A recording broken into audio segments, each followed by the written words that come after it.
Vocal Health by Claire Blackwell, Cristela Montoya, Stephen Tice, and Tate Winter. I'd like to start by talking about the anatomy of voice, so what's happening under the hood when we use our voice. There are three elements to voice production. The first one is breath, so how much air do I have in my lungs and how forcefully can I push it out? The next is sound, so is my larynx or voice box working properly? And then finally there's shaping. How am I moving my mouth to shape the sounds that I'm creating? So if we imagine that our voice is a car, the air in our lungs is the fuel that makes it go. Voice production begins with us pushing air out of our lungs and up our throats to the larynx or voice box. The larynx is like the engine of our car. It takes the fuel and it turns it into the raw force, in this case the sound, which we'll be manipulating later. The main features of the larynx are two nearly parallel shelves of tissue called the vocal folds, or you may have heard them called the vocal cords. This picture shows a top-down view of the vocal folds with the front of the throat at the bottom. We have muscles that can pull the vocal folds tightly together or pull them apart. When air comes up from the lungs, it causes the vocal folds to ripple and make contact with one another repeatedly. When we draw the vocal folds close together, that repeated contact happens at a faster rate, which increases our pitch. Our pitch is lowered when the vocal folds make contact less frequently. Either way, the repeated contact of the vocal folds generates a buzzing tone, which will shape into the sounds we use for speaking and singing. As the buzzing tone travels up from our voice box and out of our mouths, we manipulate our jaw, tongue, and lips to shape the airflow into the sounds we want to produce. To return to our car metaphor, the parts of our mouths that we can move around are like the steering wheel we use to direct the force generated by our engine in the direction we want. Problems with one or more of these elements of voice can result in vocal damage. Moving forward, we'll take a look at some of the most common causes of vocal damage and what can be done to prevent or treat them. Types and causes of vocal abuse.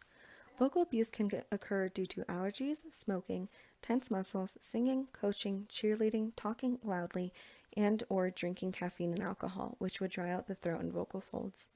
Any of these can result in vocal cord nodules or polyps. Vocal fold nodules are growths that form on the vocal folds. They are benign or not cancerous. When you use your voice the wrong way, your vocal folds may swell. Over time, the swollen spots can get harder, like a callus.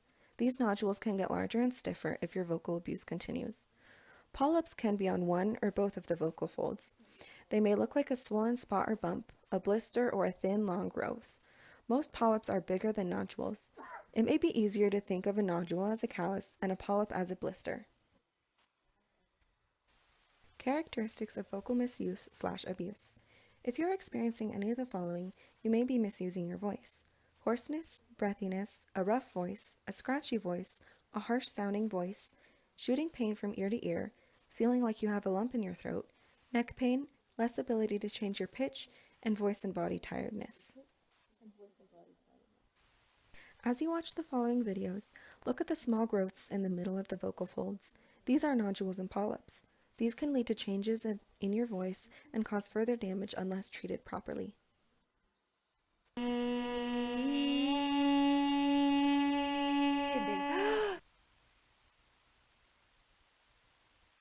What is vocal hygiene? Well, vocal hygiene is a regimen done daily to build healthy habits to maintain or improve the health of your vocal folds.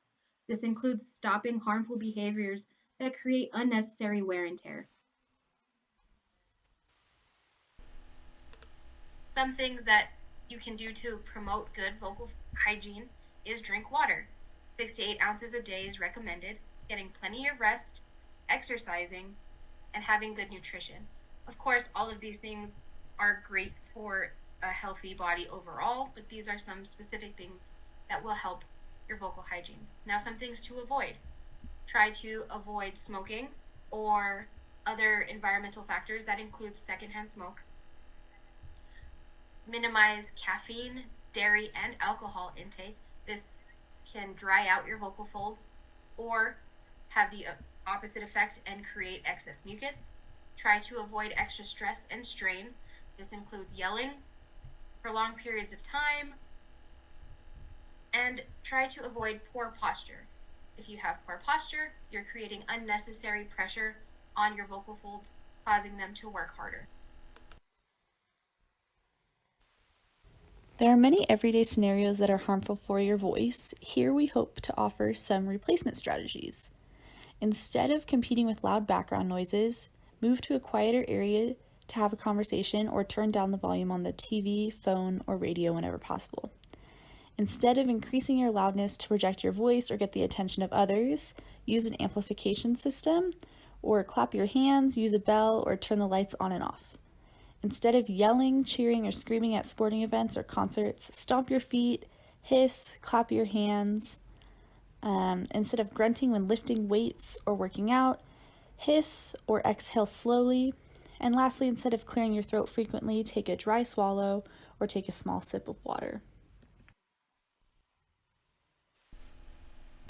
If you're experiencing any symptoms of vocal abuse for more than 2 weeks not accompanying a cold, you should make an appointment to see a laryngologist to receive a differential diagnosis. They may refer you to a speech-language pathologist who can help educate you on proper voicing techniques and help you find ways to maintain efficient communication while you're experiencing symptoms of vocal misuse. In the meantime, be patient and easy with yourself. Vocal hygiene techniques help prevent vocal misuse and compensate for symptoms that may appear.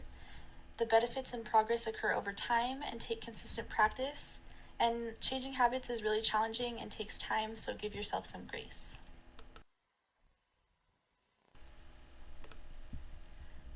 Here are all the resources and evidence we included in our presentation, and then we've also included some videos on vocal health and hygiene to check out. Thank you.